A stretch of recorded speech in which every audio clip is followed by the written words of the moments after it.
Podcasting from Dallas, Texas. I am Shireen, and this is the Yumlish podcast.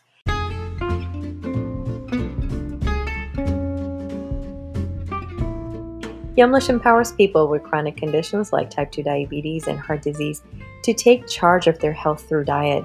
And this podcast is created to amplify the voices of patients, health professionals, employers, and community members who are working to reduce the risk of these chronic diseases and put your health first.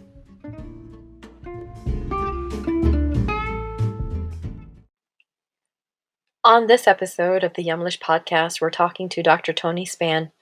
We'll speak to him about his personal journey to instilling the importance of mental health, his work at Henry Health, the correlation between mental health and diabetes, and the impact of COVID-19 on mental health, and especially those with chronic conditions like diabetes.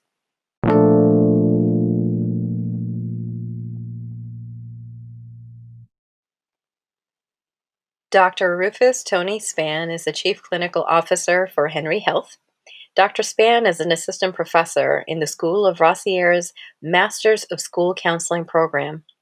He earned a Bachelor of Science in Psychology from the University of South Carolina, a Master of Science in Clinical Counseling from Johns Hopkins University, and a PhD in School Psychology from Howard University. Dr. Spann is also the CEO of his own private practice, You in Mind. He is a nationally certified school psychologist and a licensed professional counselor in Maryland, D.C., and Virginia. Thank you, Dr. Spann, and welcome to the Yumlish podcast. Thank you for having me. Diving right in, I would love to talk to you about your personal story and journey into the mental health space. Well, that's an interesting story, and I always tell people that sometimes you're not going to believe how it happened, but since the age of 7, I knew I wanted to be a psychologist. Now, that identity morphed over time because I knew as a psychologist, it just seemed too stuffy. So I knew I wanted to be a helper. That was my identity, while my counterparts wanted to be firemen or policemen. I was like, I want to be a helper. And that just didn't seem cool to anybody, but it seemed cool to me. So from there, I was like, I'm going to continue this journey. And I did so. And I think what also impacted my journey is that I saw a lot of my family members needing help. And so just that identity of me wanting to be there for them, but not understanding what that really meant because they were going through stress, distress, and many of them were undiagnosed. And particularly in my community as African Americans, we'll support and love people through their issues, but sometimes we're not truly getting them to the place of help and getting them diagnosed. And as I got older, as I got into school and different professions, particularly at Johns Hopkins, I became a clinical counselor. And that's where I really understood what it meant to diagnose and treat and support people of color. And that's really been my journey, where understanding who I am in my own body and helping my own people and being the helper that I am today. So with that, tell us a little bit about Henry Health and the focus that you have there. Thank you for asking that. So for Henry Health, the term Henry comes from Sherman James's work that he did with hypertension back in the 50s and 60s, and thinking about what that looked like for people of color and hypertension. And so as a team, a part of the founding team, we came up with the name Henry Health. And so Henry Health's journey even goes back prior to that, but I preface that. I started working with Kevin Dedner. He's our CEO. And at the time, in which I still have a clinical practice, and Kevin was searching for a therapist that just made sense for him. And he searched to 2 or 3 therapists before he got to me. And by the time we started working together, he knew there was something different about my technique and my ability to get to his narrative. And so that technique comes from Johns Hopkins with Dr. Devines and looking at a multidimensional model. And from his experience, he felt like his outcomes just were a lot better and a lot greater than what he's experienced before. And I always tell people that that's because culture first, like you are able to bring in your total identity into the session and how helpful that is in treating an identified problem. And so Kevin was like, man, I need you on the team. I need you to be a part of Henry Health. And I was like, sure. I needed a platform. I needed something that helps to get the word out on how to address culture and address my people. And that goes back to my beginning narrative as that young person that was thinking about how can I be that helper? And so since Henry Health's inception, our identity was helping Black men, particularly helping them through stages of one being undiagnosed, going through treatment, then outcomes. And we believed having culture first, having an identity of working with Black men can do a lot of culture shifting. And so Henry Health is still standing on that premise on making a lot of culture shifting for Black men and wanting them to show up whole, operate with joy, and live with power. When we talk about health for Black men, we know that things like chronic illnesses like diabetes are prevalent within Black community, Hispanic community, so forth. Um, what is the correlation that you have seen between these chronic illnesses and mental health? Well, I'm glad that you asked that because there's a predisposition, right, or pre-existing factors that go along with that.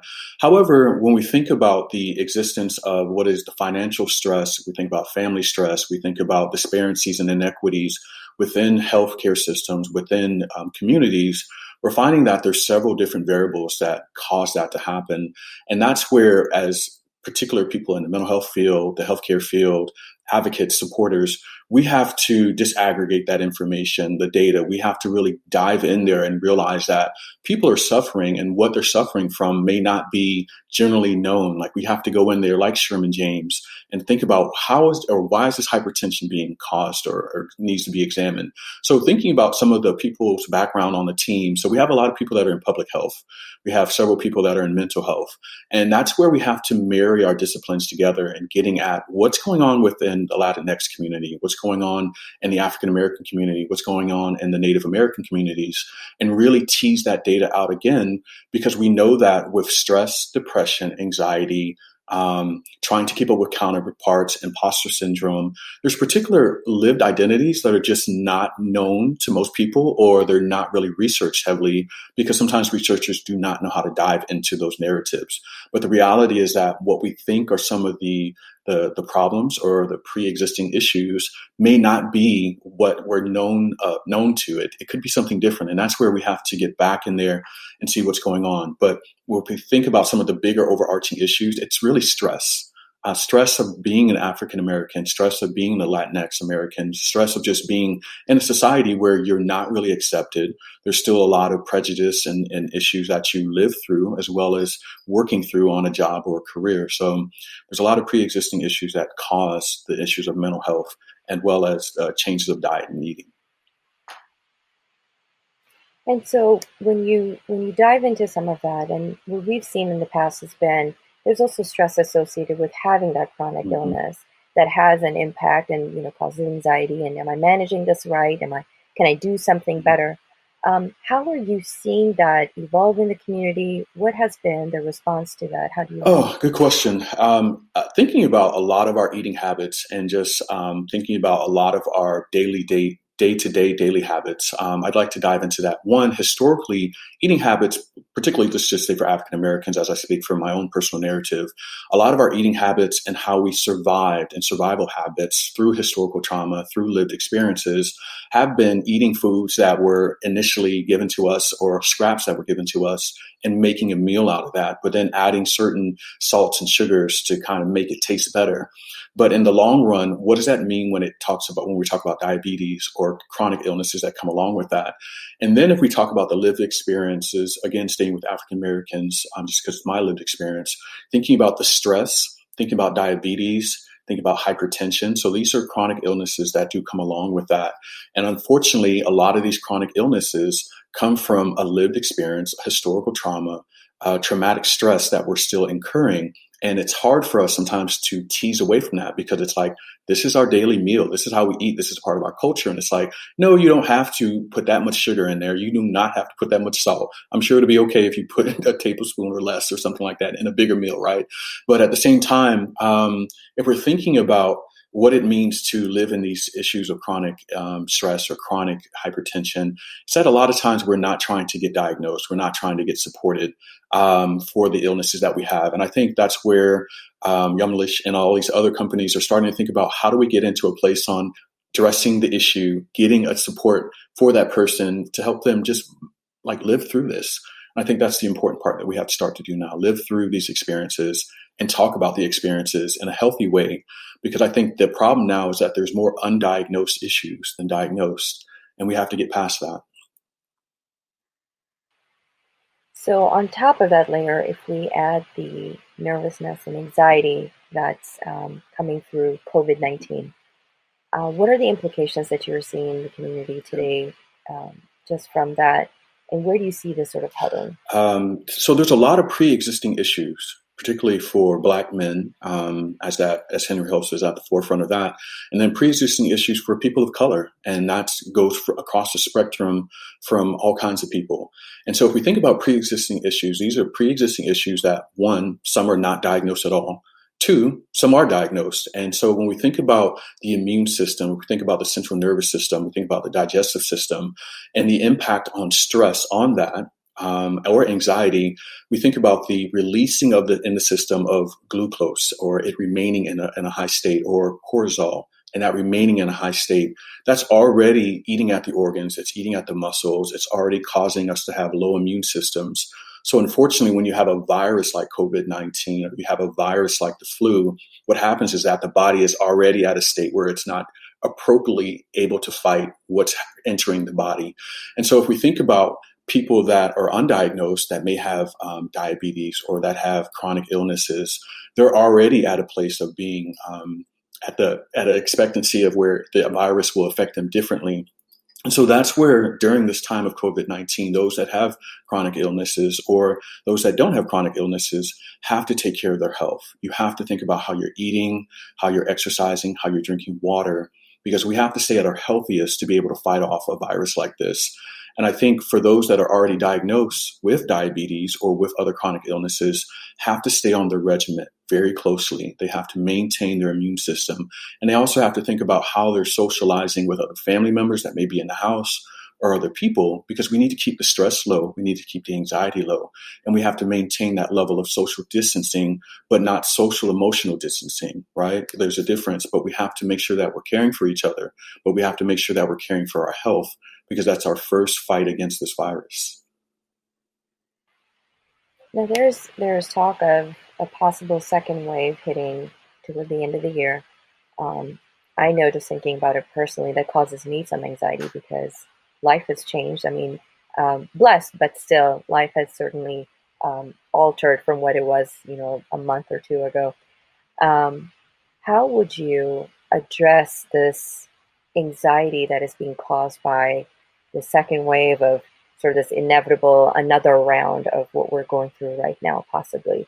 What would you say to that? I'd say what my mom says to me, and it's something that she's been saying for the last 36 years of my life. And I just think about how she's also been a really good guide for me to even be in this profession of mental health and support. She would say, you hope for the best, but you prepare for the worst. Now, there is a silver lining in that saying, and there's also something that just is very looming.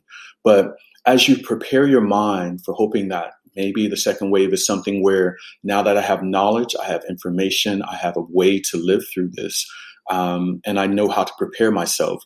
That's really hoping for the best and a way of action and being in a prepared space. But at the same time, preparing that this will come, and that through preparation, we'll be able to deal with this. So I know it's going to be anxiety provoking. I know it's not going to be easy, and it can be stressful. But if you prepare for something like that, the first time we were not prepared for this first wave, we can be better prepared for the second wave. That's by preparing how you're going to eat during the second wave, how you're going to continue to socialize through social distancing in the second wave, how you're going to prepare, how you run and get your food, and how you're getting your food and eating healthy during this time. Also thinking about how to make sure that you stay mentally healthy, how you stay physically healthy. The reality is that there's a high possibility that we'll all be getting the virus at some point, and how our bodies will deal with it. But if our minds and our bodies are in the healthiest space that we can be, the way the infection will affect us will be different. But I always hope for the best and prepare for the worst. And I think preparation is what's going to help us the most. And I think a prepared mind, a prepared heart, and a prepared body will go through the second wave better than somebody that is not prepared at all. To some of the listeners out there who are dealing with this personally, are there any tips that you can provide to them that they can do today? Yeah. Perhaps things that they can change about their day-to-day life Yeah. that you would impart on them? Yes, and that's where I love, as a clinician, I love talking about not just a diagnosis, but I love talking about helping somebody, guiding somebody, and then finding treatment that works best for them. And so there's tons of things that people can do. So if you're thinking about, hey, I'm alone, I feel isolated, I feel reduced options, the reality is that maybe you can think about, like, what are some other alternatives that I can do within my home?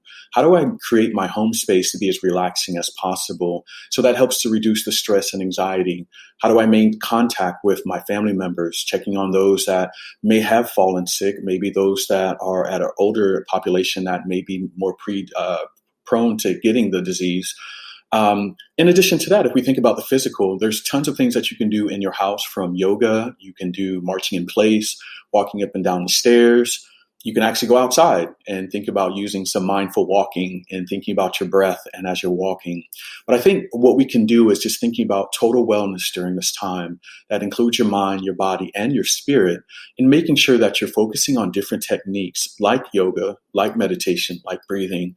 Focus on healthy eating, like drinking 8 ounces of 8 glasses of water. Thinking about making sure that you're eating fresh foods. In addition to that, when you think about your mind and reducing anxiety, you can count colors in your house. You can count to 10. If you need to count more, you count more. If you need to think about being grateful or affirmations, all these things help to deal with the mind, the body, and then the spirit. The spirit is really just being grateful and thinking about what is the self-efficacy, what is your higher power, and putting hope and faith in that. And I think those are the things that we can do to keep a total well-being during this time. And really, the body has to be at its optimal as much as we can, because that helps for us to fight the virus. In post-COVID-19, that's a way of well-being and well lifestyle that we should be living anyways. So I'm hoping that during this time, if you take on new practices, continue them for the rest of your life, and that will make the difference.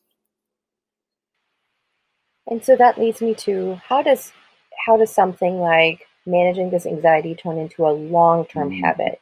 Because it's nice to embrace it now. We have the time to embrace it now. But how do we convert this into long-term sustaining habits? Well, that's what I do when I'm working with clients, particularly at my practice and at Henry Health. I'm looking at, how do I get people to, one, take this as a daily habit and continue it on. What I generally tell people is, think about this mantra: just for today, I will focus on being grateful. Just for today, I will not be worried. And so I don't want you to think about the next day, because that's the problem with anxiety. It's thinking too far into the future. I want you to think about just for today. And when you think about just for today, you can think about my eating habits just for today. I can think about not being worried just for today.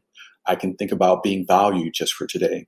And so as you take this one day at a time, I'm hoping that these collective of moments, collective of days, will lead to a lifetime. But the reality is that we have to take it just for today. And so as you're in today, be present in the moment. So grounding yourself in the moment, and that helps to reduce anxiety, because we need to stop being so far into the future and come back to the present moment. There's ways of doing that through ways of breathing exercises. There's ways of doing that just by grounding yourself through different techniques. But the reality is being focused on whatever you're doing. If that's working, if that's cooking, if that's being with your family members, I ask that you be present as much as you can in the moment and block out negative thoughts, block out attitudes that aren't helpful for you, and try to be present in the moment and think about being grateful, reducing anxiety, reducing worry, and being happy for the moments that we have. When you're talking about having that positive attitude, I definitely like that, because one of the things that we see when we're working with people who has diabetes, the first thing they'll tell us is, this is it for life. This is what I have. This is it for life. Nothing's going to change. What would you say to someone who has that anxiety of, this is the sentence for the rest of my life, I can't change it? What would you say to someone like that? I would say that there are many people living through chronic illnesses or illnesses that have no kind of ability to stop the actual virus from being in their body. For an example, HIV, or if we're thinking about other lived experiences that have chronic diseases.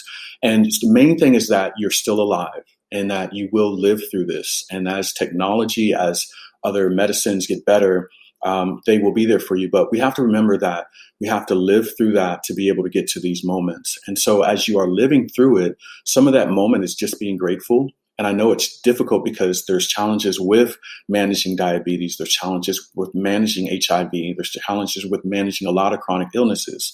But living through it, being present that you are still here, being still present that you are managing this. So grounding yourself and understanding that although you have this, you are still alive. It is not your identity. You are not HIV.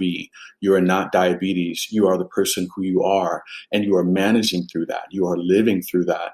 And as you take that from the forefront of who you are as your identity, as your being, you remember that I still have family. I still have a career. I still have life. I can still have fun. I can still travel. And so remembering that your life is not over. You're just managing something else in your life that is now here until something else changes. But I think that's where we have to face the diagnosis. And that was something that my family didn't do. And I'm hoping that there's a shift in that as well for them. But even for the general public, if we get diagnosed, which is the first step in understanding what we're dealing with, we have to then think about how do we treat it and how do we manage it. And once we get it in a manageable space, we continue to live life. Life is not over. You're just managing something in your life, and that does not have to be the forefront of your life. So with that, Dr. Spann, thank you so very much for your time. I would love for people to learn more about your work. How can people connect with you? How can they sort of learn more about what you're doing? Okay. And thank you for asking that. The last part is that I am with Henry Health. I am the Chief Clinical Officer. And so that's where centering of my work goes with looking at culture first and how that's implemented within Henry Health. If you're looking to connect with me, you can connect with me on Facebook, Twitter, LinkedIn. Those are the spaces that I hover in the most. And just to kind of tap into Henry Health a little bit more, we do have a campaign going on right now. It's hashtag coping with COVID. We do have webinar series that we're still promoting at this time.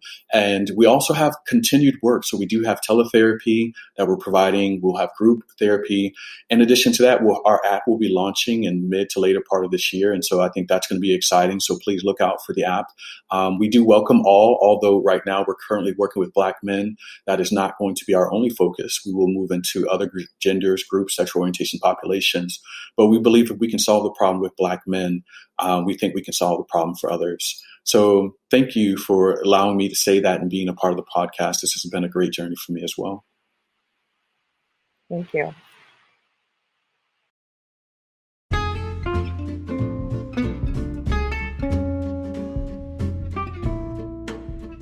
Thank you for listening to the Yumlish podcast with Shireen. If you like our show and want to learn more, you can find information at yumlish.com. You can also leave us a review here. We will see you at the next one.